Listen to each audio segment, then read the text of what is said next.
Birshut Moray Verabotai. Birshut Shamaim. On évoquait hier les lois de la Shemitah et qui ne sont en vigueur en tous les cas en termes d'agriculture qu'en Eretz Israël. Et la Shemitah Ksafim, c'est-à-dire l'annulation des deux, par contre, elle est pour tous les Juifs à travers le monde. Reste à définir le territoire de cette Shemitah. Parce qu'on sait que le territoire d'Israël aujourd'hui, c'est un territoire, on va dire, politique. Il représente Israël qu'on connaît aujourd'hui. Cependant, les terres sur lesquelles se base la Shemitah sont des terres qui étaient Israël de l'époque du deuxième Beth Amikdash. Donc il y a une partie du Nil qui est comprise, une partie du Liban et une partie de la Syrie.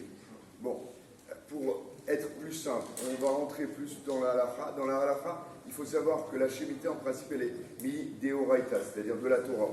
Cependant, il y a dans les traités Gittin, on a une marloquette, et pour aller vite, effectivement, je vous abrège, et concrètement, le Tour et le Beth Yosef retiennent que la Shemitah de notre époque, elle est plutôt midérabanan.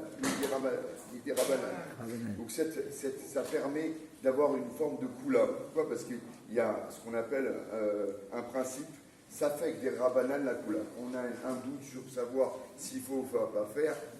Il y a une permissivité un peu plus simple que si c'était un avis midéoraita. Voilà. Après, effectivement, ce sont des lois très complexes. Chaque chose demande un avis vis-à-vis de votre rave, mais l'idée, c'est une idée générale pour savoir qu'on rentre dans une année Shemitah. Il serait bon de conserver ces lois. Et je vous fais des brachot comme Berukiyou et Shabbat. Shabbat Chazak.